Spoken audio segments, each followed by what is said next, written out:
Now, I'd like to start by noting that I'm not the first to expose this, but I'm going to put all of the information that I've gathered in a digestible format and include a decent amount of my own research to connect a lot of dots here. Free Beacon, Influence Watch, and Capital Research have all done extensive amounts of research on this dark money network, and all the sources that I used, including those investigative groups, are linked down below. Now, there's a lot of places that I could start here. While plenty has been published on Arabella advisors, very few people actually know them by name, and even fewer know what they do. This is partially because they do such a great job of staying out of the spotlight. In fact, The Atlantic called Arabella's network the massive progressive dark money group you've never heard of.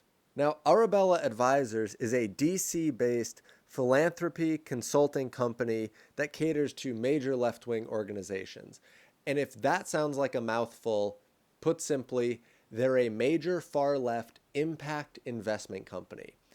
Their focus is on not only swaying politics, but also swaying the culture. And as we know, politics is downstream from culture, so that's where a lot of their money goes. They were founded in 2005 by Eric Kessler, a Clinton administration alum and longtime staffer at the League of Conservation Voters. He's also an alum of the National Democratic Institute. Kessler remains a senior managing partner and principal at the firm. And in response to Trump's election in 2016, he called on donors to increase their donations to left-wing environmental groups and government-funded healthcare groups. And after 2016, they were not ready for 2020 to be a repeat. In 2020, Arabella's nonprofits had total revenue that exceeded $1.67 billion, with total expenditures of $1.26 billion, with nearly $900 million paid out in the form of grants to politically active left-wing nonprofit groups. But don't be fooled here, okay? Arabella doesn't seem to be focused on making money. In fact, they've advised their clients to take money out of safer investments and instead put their money into risky experimental companies. They've also called on their investors to boycott the right-leaning U.S. Chamber of Commerce. They've called on their investors to enact a ballot initiative that freed 4,000 criminals. And they've called on their investors to lobby for a labor union-friendly policy in Oregon. Specifically, the ballot initiative that freed 4,000 criminals was California Prop 47. This is what decriminalized theft under $950, and we can see as a result there was a rise of 9% in larceny thefts, particularly from motor vehicles. And this assessment is consistent with what police chiefs across the state had seen since 2014. As you can see, Prop 47 passed by a fairly large margin. Prop 47 is also where we get wonderful videos like this from. Now, why are the groups in Arabella's network considered dark money? Well, in April 2019, the New York Times posted an article criticizing Arabella's political financing system because it obscured the identity of their donors. Even Arabella themselves is fairly obscure because Arabella Advisors LLC is owned by Jennifer Stearns, who's a major Democrat donor, and she also owns other left-wing political investment companies. But then there's Arabella Acquisition LLC, whose owner remains unknown. And not only are donors well hid, but Arabella also has several sub-companies, which I'll be getting into here shortly.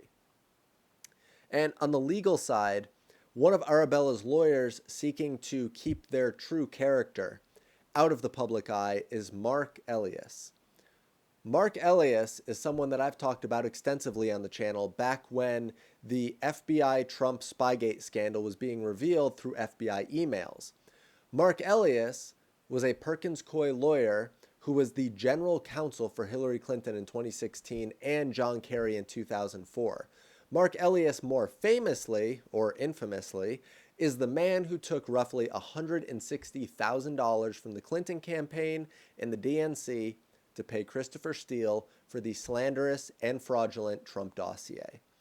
And while Arabella might claim to be nonpartisan, their track record tells a very different story. In all my research, I managed to make a list of the causes that Arabella provides monetary support for, both politically and culturally. To pick out some big ones here, you can see carbon reduction mandates that would crush industry, looser sentencing laws, as we've already covered, abortion activism, global redistribution, whatever that is, mail-in voting, court packing, trans issues, and more that we'll cover here shortly. Major contributors that are actually identified are Warren Buffett and David and Lucille Packard.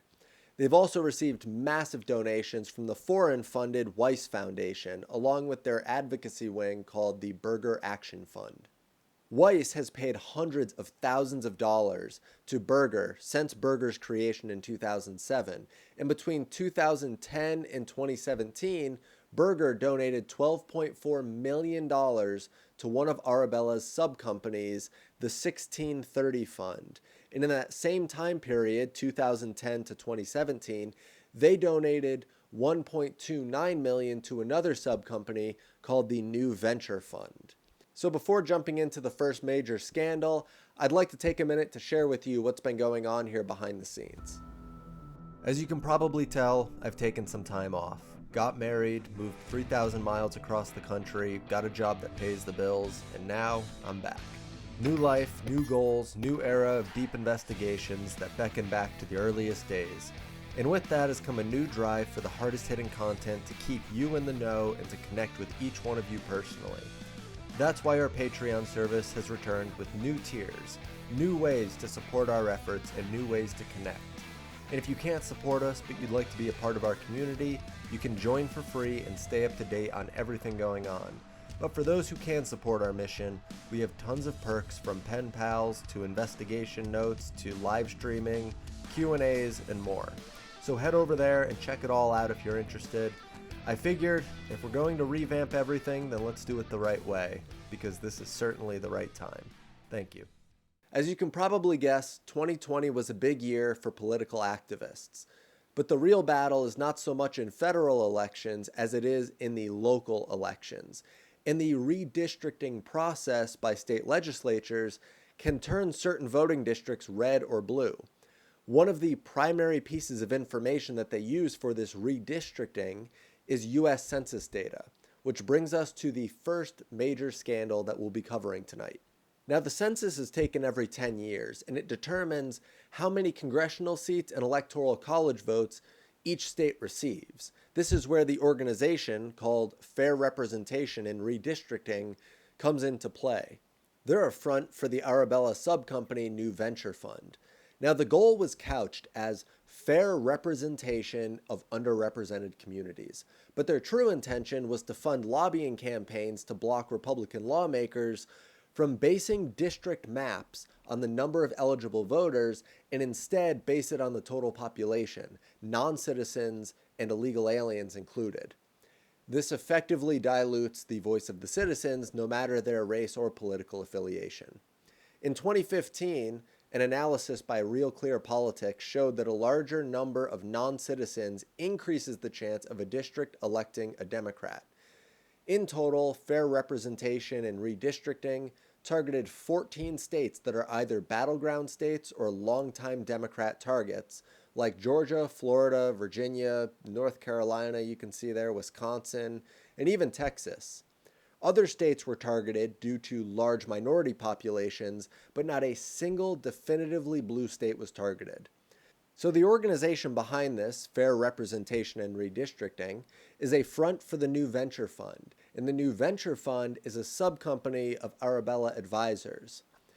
And this matters because in North Carolina, Democrats gained 2 congressional seats in 2022 because of the way that their Democrat Supreme Court redrew the district maps.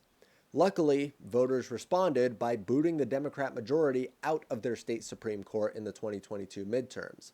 And in Michigan, Arabella's 1630 Fund pumped $6 million into the campaign to have an independent commission redraw congressional maps in 2018, and this passed 61% to 39%. The final redrawn map here in Michigan cut down 2 guaranteed Republican seats, and in 2020, Democrats won 7 seats to the Republicans' 6. So these battles matter. And when dark money is swaying this type of gerrymandering, it needs to be talked about and it needs to be stopped. Also in 2020, the New Venture Fund provided nearly $25 million to Center for Technology and Civic Life, CTCL, which then passed $350 million to thousands of elections offices in the form of COVID-19 relief funds, even though less than 1% of the money was spent on actual protective equipment. Now, this money originated with Mark Zuckerberg. If you've been watching this channel for a long time, you might have heard of CTCL before. They came up in a Wisconsin ballot harvesting scheme where Zuckerberg's goons basically took over the elections process. Green Bay's Democrat mayor allowed Zuckerberg's grant team to take over the election logistics. And I know I said it at the beginning, but just a fair warning, this isn't a conspiracy or mere conjecture. This is proven. They were coordinating with the Wisconsin Five, the 5 largest cities in Wisconsin. And CTCL said that if these cities didn't spend the money as CTCL saw fit, they'd rescind the funding. This is where their funding of Michael Spitzer Rubenstein comes into play.